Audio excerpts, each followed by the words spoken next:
میں نے اس کی آنکھوں میں اپنے لیے محبت کی نمی دیکھی ہے، اس کے گریز میں پناہ عقیدت محسوس کی ہے۔ میں نے وہ سب کچھ دیکھا ہے سامیہ، جو عرصے سے چھپانا چاہتا تھا۔ وہ بولتے بولتے وہ رکی تو سامیہ نے اسے کندھے سے تھام کر اس کی بھیگی آنکھوں میں دیکھا تھا۔ وہ بہت ہی ٹوٹی بکھری لگ رہی تھی۔ اگر وہ تم کو واقعی چاہتا ہے تو وہ تم تک آنے کی کوشش ضرور کرے گا امل۔ وہ تمہیں یوں اس طرح مجدھار میں نہیں چھوڑ سکتا، وہ ایسا کبھی نہیں کرے گا، بھروسہ کرو اس پر۔ اس پر تو اپنے آپ سے بھی زیادہ بھروسہ ہے مجھے، مگر وہ میرے قریب کبھی نہیں آئے گا سامیہ۔ وہ اپنے ساتھ میری ذات کو نہیں رولنا چاہتا، وہ خود کو مکروہ سمجھتا ہے، اپنے سائے سے بھی نفرت کرتا ہے۔ دکھ اسی بات کا تو ہے کہ وہ خود کو نہیں پہچانتا۔ وہ نہیں جانتا سامی کہ کتنے لوگ اسے دیکھ کر زندہ ہیں، سانس لے رہے ہیں، اس کی ذات میں تحفظ محسوس کرتے ہیں۔ بہت سے لوگ ہیں سامی، مگر وہ نہیں جانتا، کچھ نہیں پتا اسے۔ اس کا دکھ اب غم میں بدلنے لگا تھا۔ میں بات کروں اس سے؟ سامیہ نے اس کی جانب امید بھری نظروں سے دیکھ کر کہا تو امل نے تھک کر سر نفی میں ہلایا تھا۔ اس سے کیا ہوگا؟ بات کرنی ہوتی اور بات سے وہ مان جاتا تو یہ میں کر چکی ہوتی۔ وہ کبھی نہیں مانے گا، اور میرے دونوں بھائی اس سے حد درجہ نفرت کرتے ہیں سامیہ۔ میرے لیے کوئی امید نہیں ہے، اب کچھ نہیں ہو سکتا۔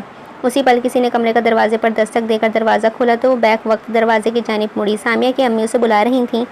اس نے اس کو مسکرا کر دیکھا اور پھر اس کا فرشی لہنگا سنبھالتی ہوئی اسے باہر لے آئی۔ مہمان آنا شروع ہو گئے تھے اور اب دلہن کی رخصتی کا وقت قریب آنے لگا تھا۔ ولی ویسے ہی سیٹ کے پشت سے سیر ٹکائے یاسیت سے گاڑی کے چھت کو دیکھ رہا تھا جو ابھی اس کی گاڑی سے نکل کر گئی ہے۔ کاش اس کے دل سے بھی اتنی آسانی کے ساتھ نکل جاتی، کاش کہ وہ اس سے بھی کبھی محبت ہی نہ کرتا، خوفزدہ راتوں میں اس کے خواب نہ دیکھتا، تو آج اس کی آنکھیں، اس کا دل، اس کا وجود اتنا زخمی نہ ہوتا۔ خود اس کی ذات کے ساتھ تھا، جو دکھ اس کی ذات کے ساتھ تھا وہ ویسے ہی بھی اس کا عادی ہو گیا تھا، مگر جو دکھ عمل کے وجود کو ڈھانپنے لگا تھا اس کا سوچ کر ہی اس کی سانسیں لینا مشکل لگا تھا۔ ابھی کل ہی کی تو بات تھی کہ جب پی جان نے اسے عمل کے رشتے کے لیے کہا تھا، اس کی شادی کی تیاریوں کا حکم دیا تھا، اسے عمل کو خود رخصت کرنا تھا۔ اس کی خوشیوں کے درمیان آ کر وہ اس کے خوابوں کا خون نہیں کرنا چاہتا تھا۔ وہ تو دھلی چاندنی تھی، اتنی شفاف اور پاکیزہ تھی کہ اس نے اسے کبھی نظر بھر کر دیکھا تک نہ تھا۔ وہ کیسے اسے اپنے ساتھ رول سکتا تھا؟ کیا وہ ایسا کر سکتا تھا؟ کیا اس میں اتنی ہمت تھی کہ وہ اس کے نام کو خود کے نام کے ساتھ جوڑ کر اس معاشرے کے لاملانی سوالات کے جواب حوالے کر دیتا؟ کیا وہ کبھی ایسا کر سکتا تھا؟ وہ اس سے محبت کرتا تھا، اور محبت کرنے والے تو محبوب کو گرم ہوا بھی نہیں لگنے دیتے ہیں۔ وہ کبھی اس کی ذات کو سوال نشان نہیں بنائے گا۔ جو ستم زندگی نے اس پر کیے تھے وہ ان کو اس کے قریب بھی پٹکنے نہیں دے گا۔ ہاں، وہ ایسا کبھی نہیں کرے گا، مگر جو سوال وہ اس سے ابھی کر کے گئی تھی، کیا وہ ان سوالات سے کبھی پیچھا چھڑا پائے گا؟ کیا وہ کبھی اس کی آنکھوں کے حصار سے آزاد ہو پائے گا؟ کیا کبھی اس کی جلتی ذات کو قرار آ جائے گا؟ وہ کیوں اس سے اتنے مشکل سوال کیا کرتی تھی؟ آخر کیوں وہ نہیں سمجھتی تھی کہ وہ اس کے قابل نہیں تھا؟ کیوں وہ اسے ہمیشہ الجھا دیا کرتی تھی؟ کیوں؟ اس نے تھک کر آنکھیں کھولیں۔ اس کی بوجھل نسواری آنکھیں بہت خوبصورت تھیں، اتنی خوبصورت کہ اگر وہ کسی کو نظر بھر کر دیکھ لیتا تو آگے والا دنوں ان کے سحر سے نہیں نکل سکتا تھا۔ وہ جس ماں کا بھی بیٹا تھا، بلا شبہ وہ ماں بہت ہی حسین تھی۔ اس نے گردن کی گرد لپٹی شال کو درست کیا اور جس نے گاڑی کے باہر نکلنے لگا تو اس کا فون بج اٹھا تھا۔ اس نے موبائل نظر کے سامنے کیا تو جلتا موبائل لے کر اس کے چہرے کو روشن کرنے لگا تھا۔ نمبر دیکھ کر اس کے چہرے پر شناسائی بکھری تو اس نے فون اٹھا لیا تھا۔ کیسے ہو ولی؟ کار میں خاموشی کے باعث بولنے والے کی آواز ہر تک سنائی دے رہی تھی۔ میں ٹھیک، آپ کیسی ہیں؟ کانتا اور زین کی طبیعت کیسی ہے اب؟ میں ٹھیک ہوں، زین بھی اللہ کا شکر ہے ٹھیک ہے۔ تمہیں یاد کر رہا تھا، تم آئے نہیں اس دن کے بعد، کیا مصروف ہو؟ چند پل دوسرے جانب سے آتی آواز کو سنتا خاموش رہا، پھر دھیرے سے مسکرا کر کہنے لگا، جلد آؤں گا، تھوڑا سا مصروف ہو ان دنوں۔ زین کو بتا دیجیے گا کہ ولی کو بالکل ٹھیک چاہیے۔ وہ ٹھیک ہے، میں بتا دوں گی۔ دوسری جانب وہ شاید مسکرائی تھی۔ وہ کیسی ہے؟ ان کے پوچھنے پر ولی نے گہری سانس لیا تھا۔ ٹھیک، اور تم؟ کیا تم ٹھیک ہو؟ وہ چند پل اس کے سوال پر لب کاٹتا رہا تھا۔ جی میں بھی ٹھیک ہوں، شاید۔ کچھ دیر بعد اس نے خود کو کہتے سنا تھا، اتنا سب کچھ اپنے اندر رکھتے ہو تم، کبھی بول بھی دیا کرو ولی، کبھی اپنے دل کھول کر رکھ دینا انسان کو بہت ہلکا پھلکا کر دیتے ہیں۔ میں ہر وقت تمہیں ایسا کرنے کے لیے نہیں کہہ رہی، جانتی ہوں کہ آسان نہیں ہے تمہارے لیے یہ سب کرنا، مگر ہر وقت اندر ہی اندر اتنا سب کچھ رکھنا بہت خطرناک ہے۔ خود کے ساتھ ذرا نرمی سے چلا کرو۔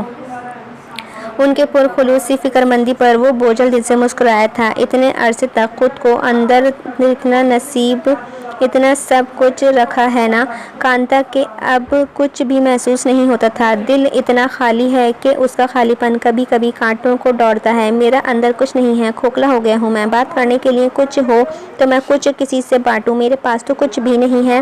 اس کی دھیمی آواز نے کار کے اندر عجیب سی اداسی بکھیر دی تھی۔ دوسری جانب کانتا نے گہری سانس لی تھی۔ جیسے تم پرسکون ہو۔